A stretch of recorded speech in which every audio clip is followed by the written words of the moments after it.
Life Audio.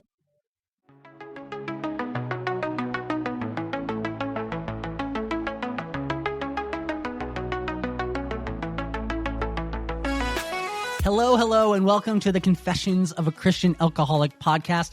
I am your host, Jon Seidl. This is your home for real stories, radical vulnerability, and remarkable comebacks. In the end, this podcast is a place for the desperate, the downtrodden, the destitute, and especially the drunk. But it's also a place of hope and healing. I know that firsthand because I'm the Christian who became an alcoholic, not the other way around.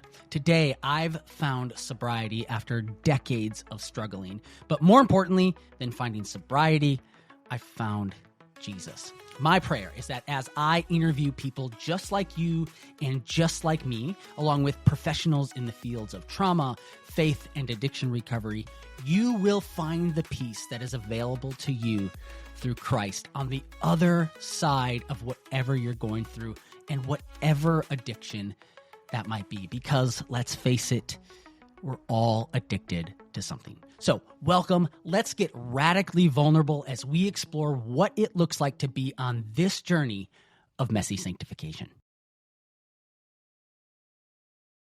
I am so excited for today's guest.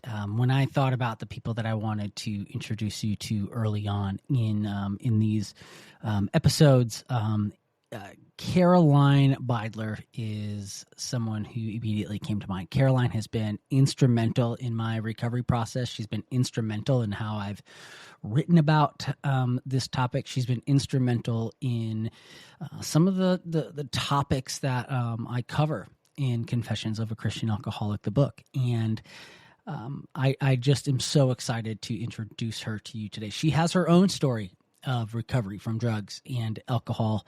And now she is telling people about not only her story, but how she found recovery. And I think she's just a gem. She's just an absolute gem. She now works as the managing editor of recovery.com. She has 2 books out, Downstairs Church, as well as You Are Not Your Trauma, and she's working on a 3rd book. And so please just enjoy what she has to say. There are some things that she hasn't really talked about that she's going to talk about today. We cover some topics. We are not afraid to wade into some of the controversies when it comes to addiction recovery. And there's even some things that I say that I wasn't expecting to come out, where I'm admitting some struggles and weaknesses that I've dealt with in addition to what I've been open about. So I really hope you enjoy this interview with Caroline Beidler. Caroline, thank you so much for joining the Confessions of a Christian Alcoholic podcast. This is a special interview for me. I'd like to think that everyone is in a sense a friend that I come on, but you have been so instrumental in my recovery, in my journey, in thinking through things. I don't think I can even count on one hand the amount of times I've sent you an email or text and said, Caroline, I need to talk to you. I need you to help me work through this. And you've always said yes. So thank you. I appreciate you. Jon, it's just a joy to be with you. And yes, I feel the same about you. I loved how we connected and how God brought us together, brought our stories together. Which is kind of a funny thing because we were brought together by someone who I guess I used to spend summers at some summers, I should say, at my uncle's house out of town. And I'd play with my cousins, and my cousins had this family that they were friends with, and I knew them, got to know them, and years down the road, that person connected us, and it's just been kind of a cool thing. It's amazing. And it just felt, at the time, it felt very happenstance, kind of like out of nowhere.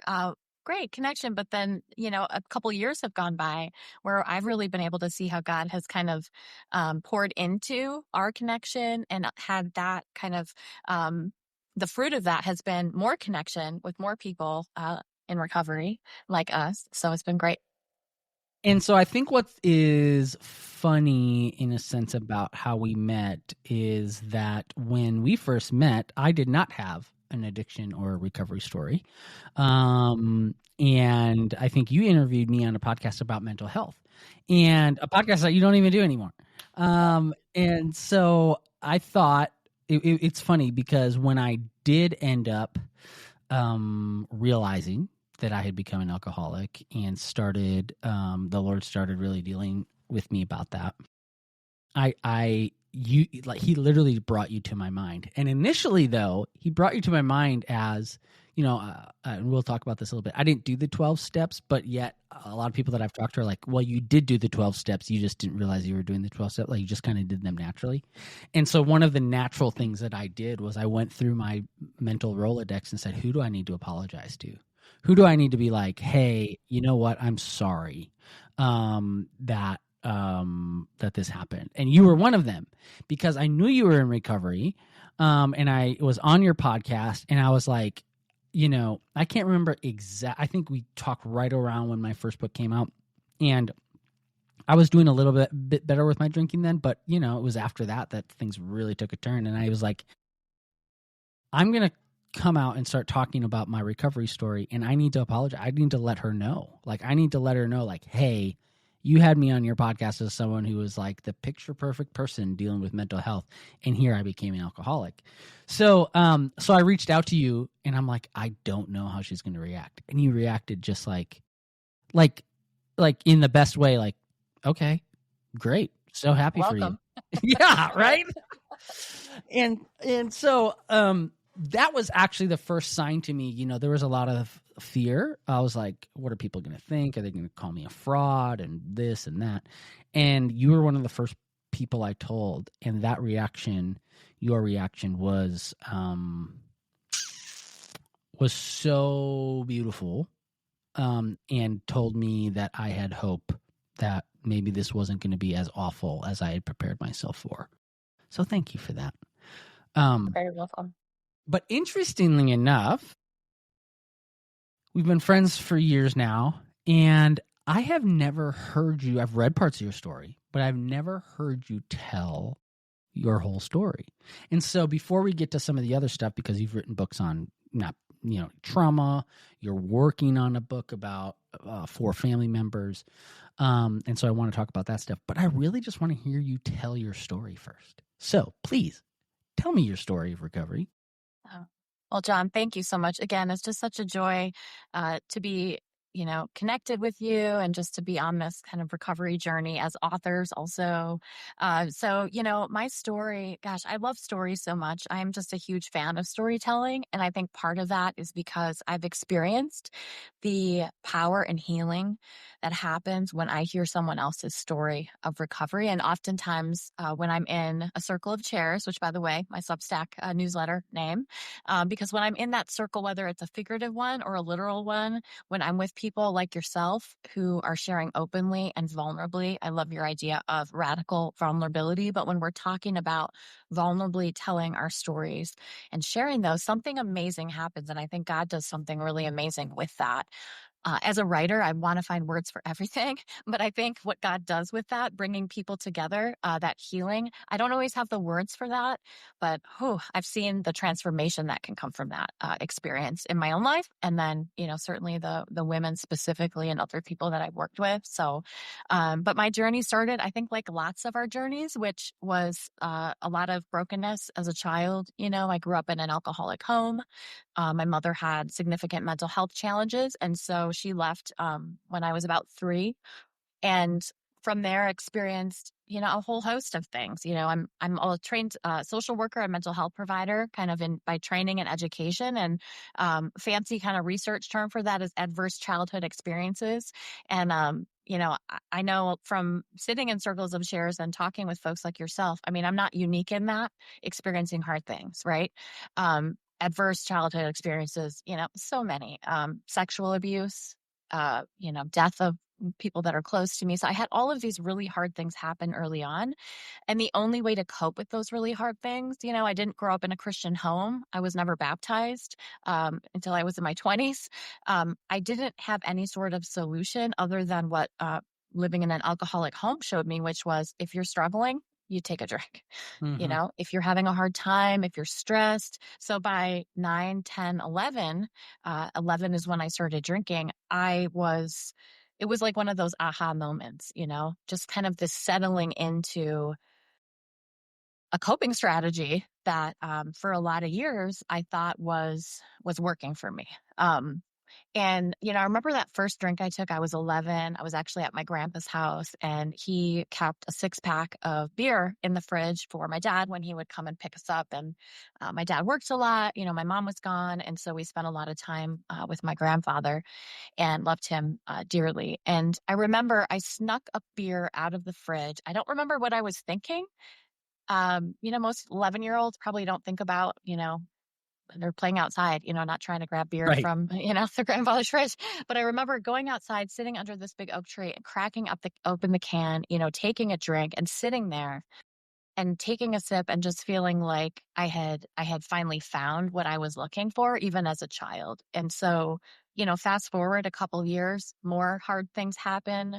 I'm drinking a lot as a freshman in high school, hanging out with, the older crowd. And, especially as women, I think we don't talk about it enough, those really challenging things that happen to us in active addiction, especially as young people. I think I read a statistic recently that said like 1 in 4 high school girls are sexually assaulted or have some type of, and it's just horrible. But I experienced that, my first sexual assault was at 14. And so my drinking took off, and then drug use.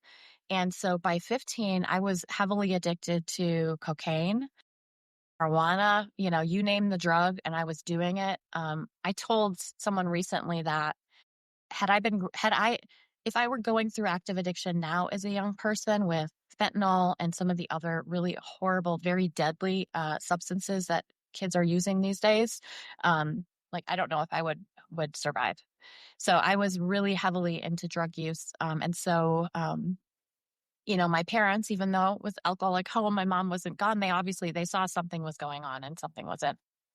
Now I started grade slipping and all of those signs that point to, so really my drug use and heavy use was in high school, and went to treatment a couple times, survived an overdose, and at 17, I remember being in the emergency room after having overdosed. My parents came in and they were just so disappointed in me, and I felt so alone. Again, I didn't have a connection with God. I always felt like I was missing that and seeking that, but I didn't have a name. There was not a person, there was not an answer for what God was, or how I could seek him out. And so, just feeling really lonely. I remember being in that emergency room and just the feeling of being lonely. And that followed me for another decade, in and out of treatment, seeing therapists. I sometimes, I'd be drinking, but not using drugs. And then I would kind of replace those, relationships, a lot of really unhealthy relationships with men. I mean, it was just this mess of substance use, trauma, trying to cope, feeling lonely. And it was a really dark time. One of the things that I love doing is speaking to, recovery ministries. And I do a lot of speaking at conferences and things like that. But I have a talk that I do where I show folks a picture of what I look like as an early 20-something, and specifically point to what my eyes look like. Very sad. I just have this very like dark, even my hair is dark, like everything is just, I was just so sad. I just remember this just darkness. And it was in my mid-20s, interestingly, again, I wanted recovery, but I didn't know what recovery was. I wanted another way of life, but I didn't know what that looked like. And especially for a young person, I was in college. I somehow miraculously made it to college, trying to stay sober at UW-Madison, University of Wisconsin-Madison, real tough. Yeah. Number one So party school. yeah, so that's where I went to college twice. So, I really, really was struggling, but I had a friend in my early 20s, and it was a gentleman, and he came to me and he was like, I know he was going to church with his family. But again, I just didn't know, but he asked me if I knew Jesus. And I was like, I mean, yeah, I mean, everyone does, right? And I just remember he just kind of looked at me. He was like, no, do you know Jesus? And there was just something that happened, Jon, where it was like, I don't, but I think I do. I want to know. I want to know. I want to know more. And so I started going to church with him and his family and got baptized on an Easter Sunday. I was 22. And it was so fun. It was me and a little baby. We were getting baptized on Easter. And I would learn later that actually back in like early Christians, Easter was the day for baptisms, which I didn't know. But I had this like cream colored dress with these big lilies. And the picture from that day was just like, I mean, I was beaming. It was Yeah. beautiful. Yeah. And uh, so, I didn't stop using then. It wasn't like some miraculous, like, Paul moment where I'm knocked off my horse and like jump up and I'm Mm, sober, but what happened was kind of this, and I think you talk about it in your new book, but this process of healing and this process of spiritual formation where I'm getting to know Jesus. I'm getting to know myself as a woman in recovery, as a woman of dignity, as a woman that's beloved by God. And those were all things that I never knew, but I didn't. And I also didn't know I was looking for that. So, um, my official sobriety birthday, which, I kind of have like a love-hate relationship with like the date celebrations, it's like 14 years or, 20 or whatever years, 1 year. I think it's awesome to celebrate those milestones. But if I look back, there's so much more space where God was working. And so I have friends today that were like, oh, I'm so discouraged. I went back out. I got to start my date over again. And it's like, yeah, I mean, I guess technically you can start your date over, but don't ever forget the time that God has been working on your heart this whole time, the whole journey of recovery. So it's been beautiful. It's been amazing. Like today, I mean, if I could go back and tell that little girl sitting under the oak tree, the 11-year-old girl with a beer can, or the 17-year-old, in the hospital after having an overdose, what my life would be like is like today.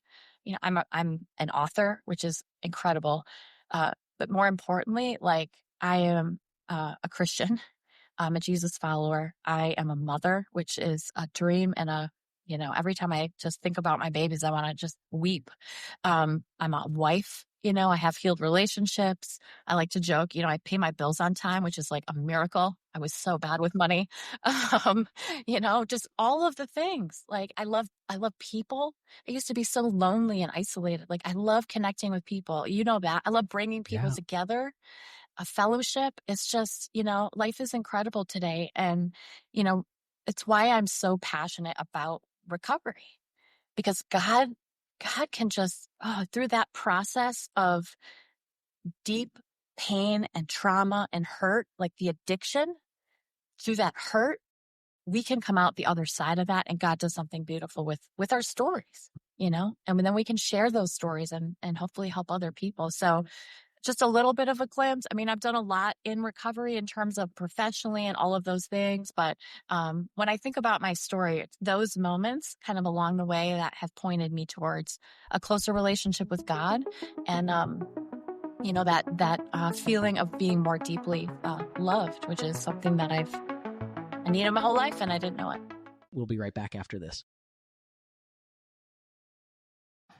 Oh, thank you. And I can affirm and attest to your desire now to connect people. You have been so awesome. I mean, Caroline has started this Christian author, writer recovery group that has been awesome to be a part of. And just so much good has already come out of that. And I think so much good is going to continue to come out of that. And that was just your obedience to say, I'm just going to send out an email and a Zoom link. And I still think it's going to become something that's like, gonna change the world. Anyways, but I want to go back to one thing, because I know this part of your story, and I think it's important. Is I believe, if I remember right, you were 3 years or 5 years or something along those lines recovered, and you relapsed. Can I would say this, Caroline, like in my flesh, I have, like, that's one of my biggest fears is, that will happen to me. And in some ways, I think that's healthy, right? It's the perspective of I am only one decision away from being who I was, right? And yet, I also don't want it to be an overtaking fear. But can you explain, because I think there are people who are listening who maybe they have relapsed and maybe they've just been like, F it, I'm going all in. And they're like, I'm just never going to be able to do this. Or there's shame, there's guilt, there's all the things. Can you explain A, how that happened, and B, how you dealt with that? That's a great question, and I think it's such an obstacle for so many people, kind of in a stumbling block where we have this shame that comes from going back out. It's the disappointing our family, and it's, disappointing ourselves and maybe God, and kind of all these feelings wrapped into it. And I've heard a lot of folks, including myself, I've been there, where it's like, yeah, like you said, F this. I'm like, let's go back. We're going back out. Let's do this. A mentor of mine early on in recovery said something interesting that I found to be true. Is that when we go back out, once you're in recovery, when you go back out, like recovery's ruined it for you. And I was kind of like, wait, what? But what's interesting is what we find in recovery is that even if we do go back out, and I totally found this to be true, and I'll share about how that happened, but it didn't work anymore. It Mm, didn't work anymore. It was different. It was like the lie that this was somehow a solution for me, even as I was doing it, it stopped working. And so, I'm grateful for that. So my recurrence of use or relapse, however you want to call it, I had 3 years in recovery and started seeing someone, dating someone who was not in recovery. And one of the things that a lot of women specifically struggle with and is kind of a precursor to relapse is relationships. Can even be healthy relationships, but at that time, I hadn't worked on myself enough and looked at some of the way trauma had impacted my story. And so I didn't realize that even though I was in recovery for those 3 years, I was not as deeply into recovery as I thought. That I still had a lot of, triggers around trauma, boundary issues was huge for me. Just, kind of replaying out, especially some of the trauma around like the sexual trauma, and as a sexual trauma survivor, sexual abuse, a lot of how that showed up in my life was around lack of boundaries or feeling any sort of agency where I could say no. So even though, I liked this guy, he looked good in a pair of Wranglers, like I should have said no. And a part of me, I knew there was something in my mind that said that this, I need to say no, but I wasn't able to do that for a lot of reasons. And so what ended up happening was uh, I went back out, I started drinking, and it wasn't working for me anymore. And so I drank over a period, it was about 3 months, and it stopped working for me. It was like I was trying to fit myself in the Bible, talking about like old wineskin. I was trying to fit myself into this old place. And I remember it was the last day that I drank. It was New Year's Day. And we were heading to a party, I don't know, football or something. And of course, drinking all the way there in the car, drinking and driving. Don't promote that now. Um, so I remember flipping the rearview mirror down and I looked in the mirror and I looked at myself and I saw myself at 14 years old. Like, not literally, but I was like in my mind, or 11, in my mind, I'm like, why am I going back here? This isn't who I am. Why am I going back to this place that I've outgrown? This isn't who I am anymore. And it was a movement of the Holy Spirit that just kind of came in and I was instantly sober. I continued drinking that day, but it was so interesting, John. I've never experienced this drinking so much all day and not feeling any sort of inebriation. hmm. So by the end of the day, I remember, and I was smoking cigarettes, but I do miss cigarettes sometimes, but that's a whole nother conversation. Um, Smoking a cigarette and at that night, and I'm like, I'm done. I'm done. I'm laying this down. And what's so amazing, I think, about being in that place is like, have I struggled with fear of going back out since then? Oh, yeah. When they started legalizing cannabis across different places, and I've shared this openly with you and other friends, it's like, yeah, I was a little bit triggered by that. You know, I had some fear around that, these new experiences and things. But today I know that I have God, I have the Holy Spirit that gives me the fruit of the Spirit, one of those being self-control. And so it's not up to me today to have that self-control and to have that discipline and to make that healthy choice for myself. I can lean on Jesus to do that. And I think in a sense that very healthy fear leads to the dependence that we need, whether we know it or not, on God. To keep us and help us maintain our recovery. And without that, I don't know, maybe we'd be relying too much on our own self-will, and our own understanding for things. So, but great question. And I think we need to talk about that more because it is such a normal experience and can be a part of the recovery journey. Relapse doesn't have to be. I've done the research for y'all. It doesn't have to be part of it. But, you know, So you said something interesting here, and I want to ask you about it. But you said, so you don't smoke anymore. Sometimes you miss that. Why? There's some people who, I've been outside. I didn't do AA, but I've been outside of meetings, and it's like a freaking chimney out there, right? So it's not that you don't. It's not that it's not a requirement of sobriety that you don't smoke, but you don't. Why not? Well, I was convicted that it was, I was relying on nicotine, cigarettes. I tried everything, Nicorette gum, I don't know. Thankfully, I never started vaping. Or I'd probably still be doing it. But no, I think it was just this other thing that I was relying on. So similar to, a lot of folks today, we think addiction, we always think substance use, drugs and alcohol, but it could be shopping. It could be, streaming services. It could be scrolling on our cell phones, like pornography, like whatever that thing is that you're looking outside of yourself. And so for me, I knew in my recovery, I needed to get to the point of laying that down. And most of the people that I know in long-term sustained recovery are laying those things down. Maybe not, maybe it's not, well, I'm never going to vape again, but maybe it's this daily, one day at a time, I'm going to lay this down. Or same with, pornography or whatever the thing is. Again, it's this like daily reliance. I think in 12-step programs, well, I know I was a part of a 12-step community for a long time, but they call it a daily reprieve.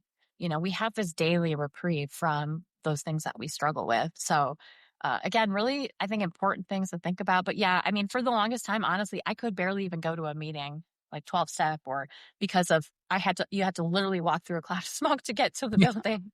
It's right. like, I'm like, I can't look because I'm too tempted to use Yeah. nicotine. But we're all on a journey. And so I think it's good though when churches are open to like, yeah, put an ashtray outside, you got a coffee pot in there, you've got other, like put an ashtray outside, make sure people feel welcome. But I think the ultimate goal is, hey, let's all lean on Jesus and let these other things go. So it's funny you say that because I think, and I've hinted at this, and I've not necessarily tried to hide it. It just has never come up, but here it's going to come up, which is, I vaped for a long time, and even after I stopped drinking, I vaped for probably 9 months after that. And my wife, it was always confusing. She's like, you never were a smoker, but you picked up being like vape. And I'm like, yeah, because, and what I realize now is because it was another form of escape.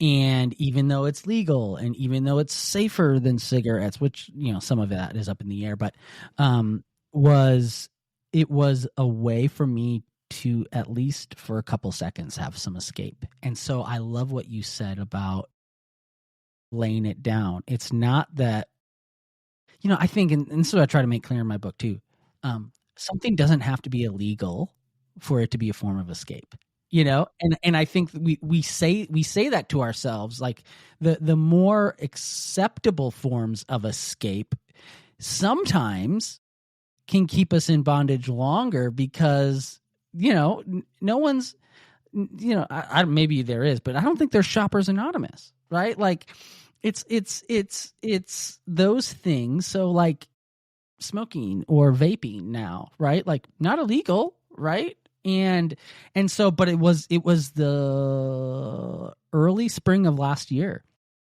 So I had been in sobriety, or I had been sober. I'd been in recovery for, 9-10 months, 9 months maybe. And the Lord was like, you need to give this up because it's the next step it's what it may not be as bad as alcohol, but it's the heart issue. You need this for these momentary things of escape. And what if throughout the day, when you wanted to vape, you instead turned to me? And so, like you, what's funny, Caroline, is that, for some people, the desire to drink is miraculously taken away. I would say I have a stronger, I have to fight the sense to vape, the desire to vape more than I have to fight the desire to drink. And that, and more so than drinking, and that desire points me to Jesus more on a regular basis. So I'm glad to hear you say that. And I've never really talked about that before. So there you go. Well, and that's the thing. It's like, I think we need to talk about that. I love the passage in James where it talks about, confessing our sins to one another so that we may be healed. And I think that's a really foundational verse for recovery because, confessing these hard things that are going on or what we're struggling with, maybe, like these idols almost in our life, if we want to call them that, like being able to talk openly, that power or that stronghold is like, can be gone from just sharing that out loud. And I think that is so helpful. I'm going to give you a funny example just quickly. So the other day, I don't shop at Target. We don't have one in our small town. And I don't go there because it doesn't matter if I go there for toothpaste or whatever. Like I leave there and I spend way more money than I was ever anticipating. And so I had to go there for a baby shower. And so I called my husband in the aisle and I said, honey, I'm at Target and here's what I need to buy. I need this, this, and this. I am not going to the women's clothing aisle. I am not going to because I needed accountability. And he kind of laughed at me, but he knows. He's like, all right, honey, thank you. And he knows, our Amazon account, he gets an alert on his phone every time I buy something from Amazon. Now, do I like that? No. The accountability for that? Absolutely. Because I want to be a good steward of our resources, and having that accountability is important. So just like in recovery, I mean, we need to make those calls. And I think you and I have had some of those calls where it's like, hey, Caroline, I'm struggling with this. I call people that I trust all the time, like, hey, I'm having this issue. I need accountability with this. So whether it's vaping, whether it's someone in early recovery, and that's what I love and so appreciate about your new book too. It's like this invitation for other people to make that call. You're making that call. Your story is saying that to the world. Here's my story. I'm letting you into what happened, what it was like, what happened, what it's like now. And you're inviting other people to do the same. And I think it's a beautiful thing. I think that's one of the things I love about recovery is because we do that for each other. We're that phone call. We're that person on the other end of the line. Who's like, I will listen to that and I will help you be accountable to, what you want to do, which is, live in a more free way. So I want to use that as a springboard to talk about something else. And I'm going to have 2 full episodes on this from different perspectives. And yet I think you offer, you are my gateway into this. For lack of a better term, Caroline, you are my gateway drug. No. But I would say that one of the hardest things in my recovery has been the friendly fire that I have taken from the 12-step community who have questioned my sobriety because I did not do 12 steps, specifically and especially AA, even Celebrate Recovery, which is the Christian form of AA. And I remember calling you. I think I may have been crying, or I was almost crying because I had a conversation with someone, and it was a Christian who was part of the Celebrate Recovery community that said, Jon, you may be sober, but if you're not working the steps or going to meetings, you are not in recovery. And I was angry. I was hurt. I was confused. And similar conversations have happened with people in AA and whatnot. And so you are someone who did AA and now doesn't. And I'm curious, and you've told me, but I think it's a good conversation to have. What have you found in regards to that? I talk about it in my book, and I went back and forth on this. I talk about this in my book, and I went back and forth on it, on whether to keep it in or take it out. Some people told me to take it out. Some people told me to keep it in. You were one of the people that told me to keep it in. And because I trust you so much, I said, I'm going to keep it in. I guess, what has your experience been with AA specifically, the 12 steps in general, and why did you tell me to keep that in the book? Well, I always like to say I like to have uncomfortable conversations, but here we go. Because I think it's really important. And you have hit on something I think that is a huge need for the recovery community, especially in faith-based communities, to talk about this more openly. My experience, I did start in AA. It wasn't the gateway for me to enter recovery, but it was kind of this pathway that I started on. There was actually a woman from a church that I was going to, and she recommended, she said, "Hey, have you thought about AA?" I was feeling very lonely in my recovery. And so I went to a young person's meeting. I was a young person at that time. I've aged out of that category, I think, depending on who you talk to. But so I went to this young person's meeting, and I remember walking in, and it was like, oh, I felt at home. It was, people that maybe didn't look like me, but it was this, it felt like a community, and I needed that so much. I needed community, and I needed belonging. For me, I think that's why AA worked for me for a while, was because of the community and the belonging piece. I'm going to put on my researcher hat for a minute, my social worker researcher, but there's a lot of research out there that points to the efficacy or the reason why AA works, and that's because of peer support. It's because of that one-on-one connection, similar to how a lot of research shows in therapy. It's not the type of therapy that you're doing, it's the connection you're making with one other human being. It's that connection and trust and belonging. That is the sticking point. That is what's working.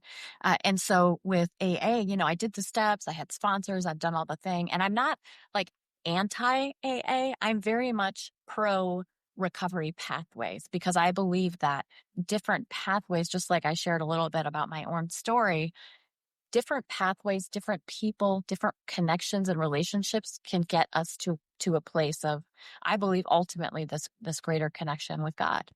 And hopefully.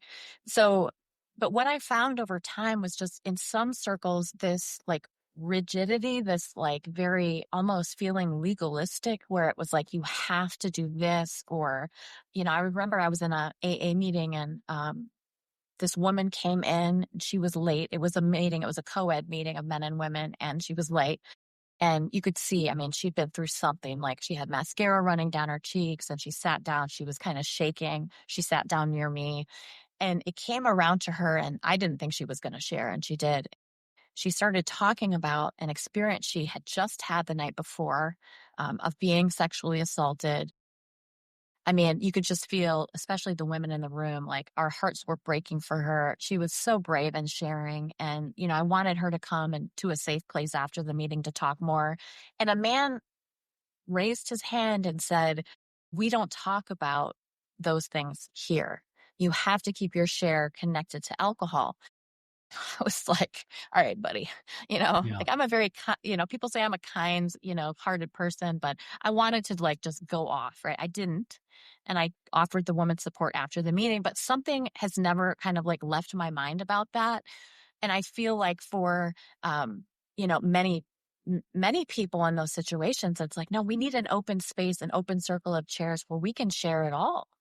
That's more welcoming. And I'm not saying some AA communities aren't, but anyways, so I think I've had experiences like that. And I've also had, like you said, a couple experiences where you were in tears. And after I wrote my first book, Downstairs Church, um, interestingly, what happened, I had a past sponsor. I had several people from 12-step fellowships contact me. There was a Facebook post I did, and, that kind of blew up. People were really upset because I had started talking more openly about my faith. So when I first got sober in Wisconsin, it was very much like, yeah, people talked about a higher power, but you're not going to specify who your higher power is. You have to, there were all these rules around what you could share, how you could share it. And it just wasn't working for me anymore. But I got a lot of that flack too. And I was like, oh, am I excluding people from recovery by talking about Jesus. People are like, can't stop, quit talking about the Bible in recovery and all this stuff. It's like, so I've learned, over time, I mean, when we lean on our own understanding, whether it's these steps or like whatever, we can be led astray. And so maybe the steps bring you in to recovery. And if that's you and you're listening, like that is so awesome. But I would encourage people to be mindful of anything that feels like you have to follow this set of rules or recovery is not happening for you. Because Jon, that just broke my heart when someone said you're not in recovery. I mean, how can that person say that? A Christian too. Right, exactly. And that hurts even more. So, but yeah, it's an important conversation to have. And that's why I love groups that promote peer support. So recovery coaching and those types of things where not necessarily, a program, while that can be helpful. But there are a lot of amazing groups out there. Recovery Church. I'm a huge Recovery Church fan. Y'all, if people don't know about Recovery Church, look it up. There's a lot of other amazing groups out there doing incredible work. And again, not saying you can't find recovery by doing some of these other things, but I would encourage people to be mindful about the approach. And so, what I say, because, as we're recording this and, my book doesn't come out till October is just so people know what I say in my book is not, and I try to make a point of like, I'm not discouraging anyone from doing A or 12 steps if that's what's available to you. I want you. I have a family member who recently admitted after years that they were an alcoholic, and the only thing available to them in their area was AA.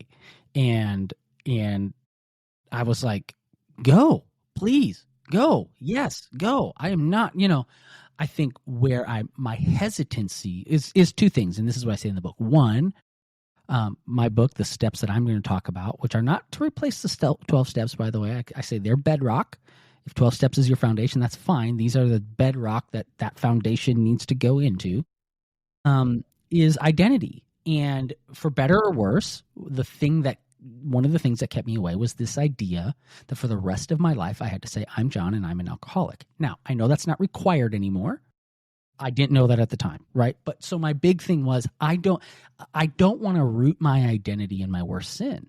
And I knew that I was going to be someone different on the other side of this. And so that was my big thing. And then the second thing was just even early on, the kind of possessiveness, it's this way or it's no way when it comes to especially, what they call the old hats with AA. And so if you are considering going to AA, if you are in a rough place and you're fine, like, and that's what you want to do, and you think that, hey, maybe that's a great gateway, maybe that's all, like, do it. And I think Caroline, based on our conversations, the same way. But what I don't want people to do with anything is worship the creator, or the creation over the creator. And what I mean by that is, don't worship the steps, don't worship AA over Jesus, right? Like I said, I've written an article that says I was finally able to stop drinking when I stopped trying to stop drinking.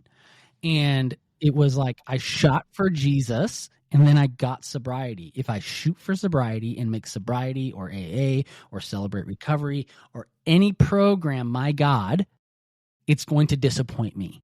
And so, I want to be mindful that there are different opinions on this. I talked about my experience. Caroline talked about hers. And, if you want to send me hate mail, go ahead. Great. Let's talk about it. I want to have the conversation. And funny thing, I've had several people read the book already who have said, hey, you may not have sat down to do the 12 steps, but you actually did the 12 steps. And I'm like, great, because I think they just if you're doing what I think is, if you're in recovery, you're going to naturally do them. Right. So anyways, that's my thought. Thank you for sharing that, Caroline. I want to switch topics here. You have written a book called You Are Not Your Trauma, which is really important. And you kind of mentioned this in your story that, when you relapsed, your recurrence of use, the technical term, that one of the reasons was you hadn't really dug into the trauma and rooting that out. And so your book, You Are Not Your Trauma, I think is really great. And so on one hand, I think the message of your story is you have to dig into that. The other part, though, is that doesn't have to define you. And so I think it's become really in vogue, not in a bad way, but in a good way, to talk about your trauma, right? And to dig into that. And I can't say enough how important that is. How do you not become your trauma, though? How do you not let that define you? How do you not sit there and just let it stew? And how do you get how do you really turn that into an asset, if you will? Maybe that's the wrong term, but turn that into something that you can, confronting it being something that you use for greater recovery. Well, you're sharing a lot of great stuff. I think, you just mentioned one of the steps in your book, and how your 4 steps really center on this idea of identity, and kind of learning more about your identity, who you are in Christ, and moving through kind of that experience. And I think for me, looking at my traumatic history, and when I finally came to a place of understanding how much my trauma not only impacted me and caused me in a lot of ways through, a lot of symptoms from trauma and post-traumatic stress for me, like, being easily startled, anxiety, depression, just all of these different things that were so connected to what I had experienced. But more than the symptoms of what I had experienced, trauma impacted how I saw myself and perceived myself. So it was really an issue of identity. Trauma caused me to have an identity crisis. It's like, who am I? And I was so connected with my identity. I really saw myself as my trauma. And I remember for the longest times, I mean, I would beat myself up, look in the mirror and just feel, you're crazy. What's wrong with you? And just, all of these, it was just this shame and this, not understanding, who I was. And so moving through that, and what I aim to do through the book, and if, hopefully folks read it as You Are Not Your Trauma, really move readers through storytelling to have an experience, so if you read my work, and, maybe it needs a trigger warning, here's your trigger warning. But it's an experience, hopefully, that moves you through some stories from me, from my mother, some of our experience, but also points to some actionable ways that you can actually move through some of the hurts to get to a new place, to get to that place where I understand what your identity truly is. So, for example, the 5 rhythms in the book, one of the rhythms in particular centers on this idea of protecting. I call it protect the temple. In the Bible, it talks about our bodies, ourselves being temples of the Holy Spirit. When the way trauma kind of played itself out in my life, and I alluded to this earlier, I had no, my body wasn't a temple. It was a garbage dump. I had no boundaries, no sense of self, no sense of agency. So when I came to a place of really understanding that my body is a temple of the Holy Spirit, and what that means, and that God created me, every hair on my head, every, little gray I have coming in, I need a refresh. Like every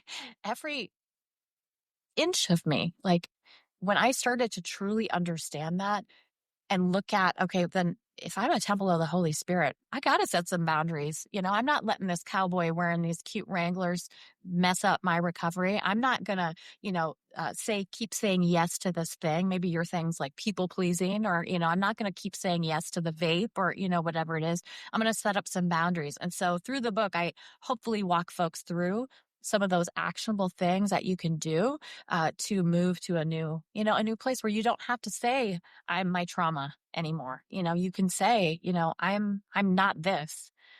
This is what I am today. I'm a woman in recovery today. So yeah.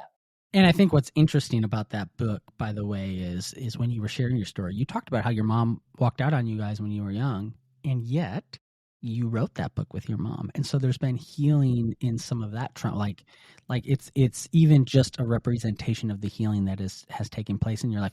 How were you able to get to that point where you could write a book with your mom after having so much pain that was caused? I mean, it's been a work of God in our lives. Forgiveness is powerful. I mean, and, through, you mentioned working the steps without knowing or having a name for that. I experienced the same thing. My first 3 years in recovery I didn't do any sort, I mean, but I was doing the steps. And I just didn't know it. But part of that for me, not the quote unquote 12 steps, but moving through forgiveness of myself and then other people, God bringing love into my heart, this outpouring of love. And when you have, when you're in recovery and God has touched your life like that, I mean, so much gratitude and love. I was finally able to see my mom, not as someone who did this thing to me, but as a fellow human being that's also broken and in need of God's love. There was a huge shift, Yeah. not just in my ability to forgive her and love her, but, in my own heart. So, yeah, just another example of what can happen, not just when we look at, trauma and our identity, but, like your book shares about when we confess what's going on in our hearts and our minds and we are on this journey of recovery, amazing things happen, you Yeah. know? Yeah. Yeah, amazing things. The last topic I want to cover here is you are working on a new book, and it is about. I mean, it's really for families and loved ones and people who love people like us, right? And I know what's interesting is in my first book, I had a whole chapter about how do you love someone who's dealing with mental health. And I was going to have that similar chapter in this book until I realized, and in talking with you, it was part of this, is that I realized, unlike when it comes to mental health, when it comes to helping people in recovery, there is no one size fits all. And I'm not saying that there was a one size fits all mental health, but I think it's a little easier, if you will, to put some guiding principles. And so I realized, hey, it's hard for me to create these because someone may need an intervention and some people may not. So what do? I mean, that's a very fork in the road thing. Do you step in forcefully or just let it happen, right? And let them come to the realization. And I don't know what the answer is for each person. So can you just guide us as much as possible to, maybe someone's listening to this and they're not the one that's struggling, but they have someone who's struggling. What would you tell them about how to help? Well, I'm excited about this next book, Jon. I'm very excited. It's different. It's going to be different than my other books. And one of the things that's different about it is it's really grounded in some kind of cutting edge research. So I'm a part of an international research group. We're talking with family members who are affected. We're connecting with recovery organizations that support family members all over the world. We have the survey going out actually right now. So it's really exciting. And, we're finding a couple different things. So I would love to share more about that specifically. I think there's a couple things I can point to. And, one of the places the book is really going to be focused on is not just talking about a loved one's addiction, but what happens on the other side of that in recovery. And one of the reasons, along with all the research we're doing, but, this idea, I feel like God really kind of prompted me to start exploring this a couple years ago. My son, he was 5 at the time, came to me and I was headed out. Our church has a recovery group on Wednesday nights. It's not associated with a particular program. It's peer support based. And so I went to our recovery. I was heading out the door to go to our meeting. And my son, I said, I'm going to my recovery meeting. And he looked at me and he said, Mommy, what's recovery?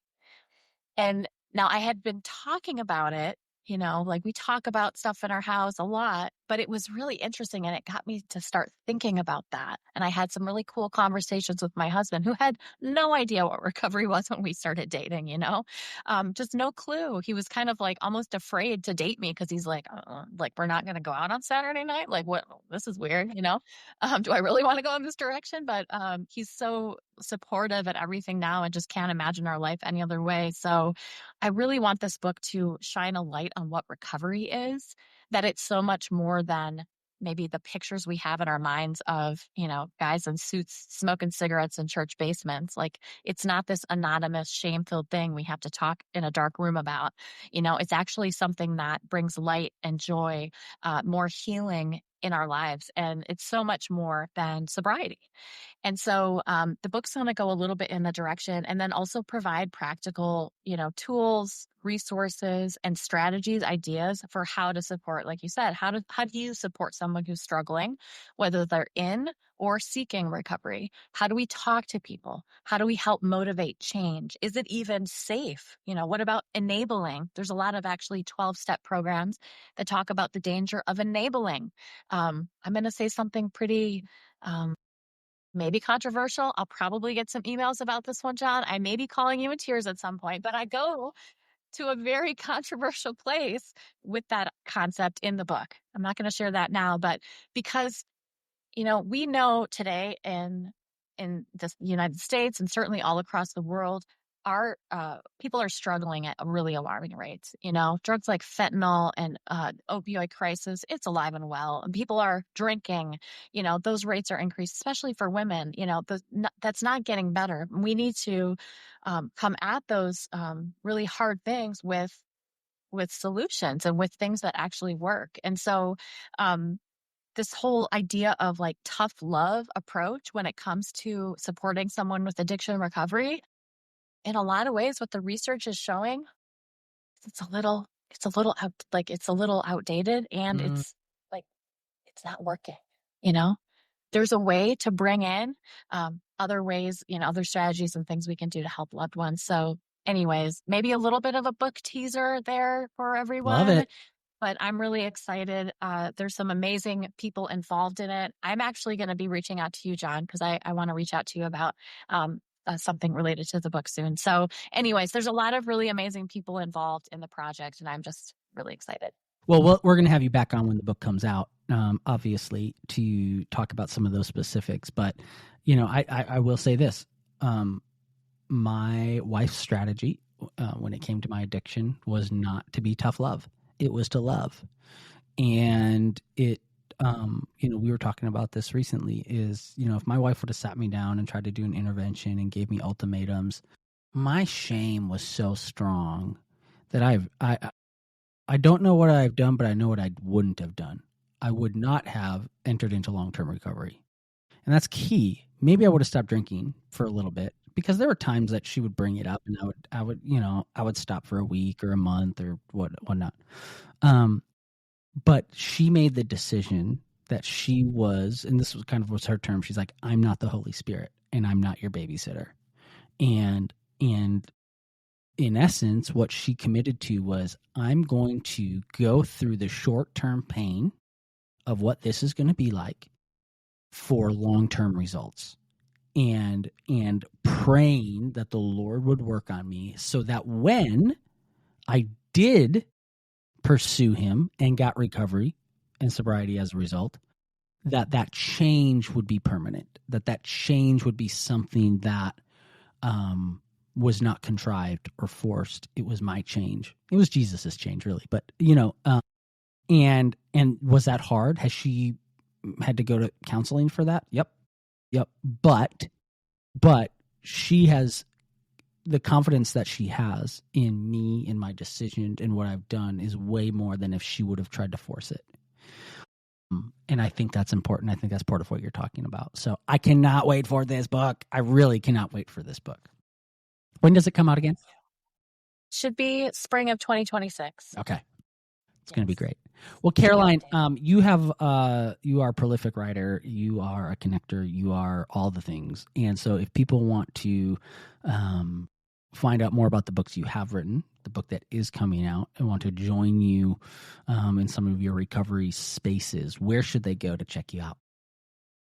Well, I would love to connect with your folks. You can find me on Substack at Circle of Chairs. So just go to Substack and type in Circle of Chairs, or I love folks coming to my home base, which is my website, CarolineBeidler.com.